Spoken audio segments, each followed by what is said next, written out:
tenemos el contacto ahora con el doctor Juan Ernesto Villamayor haciendo una prosecución sobre este caso. Él es abogado de Rodolfo Friedman, quien también, como comentábamos, a estas horas un juez determinó, hablamos de César Alfonso, que sea sacado de la gobernación e interinamente asuma otro. Doctor Villamayor, ¿qué acciones van a tomar a partir de ahora? Bueno, en primer lugar, lo que deberíamos hacer es darle un voucher al juez Alfonso para que vaya a estudiar Derecho. La resolución es de una ignorancia jurídica sin límite. Imagínate que la misma resolución dice, por ejemplo, que es contra personas innominadas. Es decir, las instituciones públicas, en el criterio del juez Alfonso, entran en categoría de personas innominadas. O sea, ¿cómo podría yo decirle a una persona que tiene que asumir el rol de gobernador de una gobernación innominada? O sea, ¿cómo sería el papel? ¿Cómo se materializaría eso? Fíjate que termina diciendo el juez a quien le quiero dar el voucher para que estudie Derecho, por ejemplo, que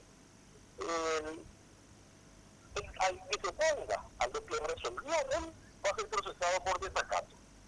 Y en un proceso donde no hay parte, ¿cómo podría haber desacato? Es decir, ¿quiénes son los que son amenazados de desacato? ¿Los 4 millones de habitantes de la República del Paraguay? Porque no tiene parte en un proceso que es contra personas innominadas. Y eso solamente para mostrarte un muy pequeño detalle de lo que ocurre cuando al frente del gobierno y al frente de las instituciones se coloca la orden política por encima de los principios jurídicos. Y cuando se gobierna desde la burguesía.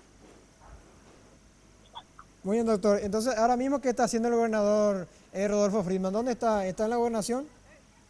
Sí, supongo que no sé por mucho está en su despacho. Yo estoy en la función, estamos previendo acá algunas cuestiones que tenemos que presentar, pero naturalmente ustedes comprenderán igual que yo que esto de jurídico no tiene nada. ¿Él se va a resistir y va a quedarse en su puesto?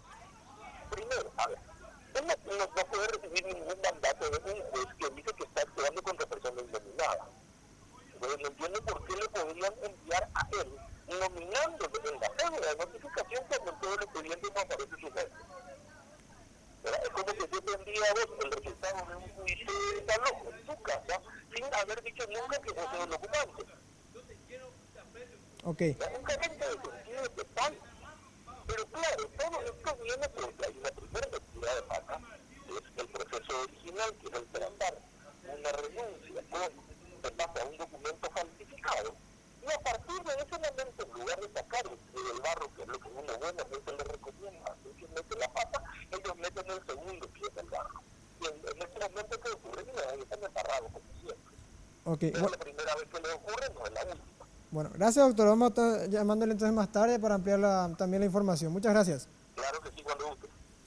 Muy bien, las palabras entonces del doctor Juan Ernesto Villamayor, asesor legal de Rodolfo Friedman. Hasta este momento, para ir resumiendo y también aclarando la situación, un juez ordenó que el presidente de la Junta Departamental, Rodolfo Pereira, sea el nuevo gobernador interino. Hay que ver qué va a pasar a partir de ahora, porque según dijo el abogado también, Rodolfo Friedman no se va a quedar así nomás con este tema, no se va a quedar, digamos, atado de manos o de brazos cruzados para reaccionar ante esto, teniendo en cuenta que él está segurísimo de que esa firma es fraguada, la firma donde está supuestamente su renuncia. Se manejaba la información de que se le traspapelaron los papeles de manera intencional, o alguien también está detrás de todo este menjunje o problema político-jurídico que está afectando al departamento del Guairá.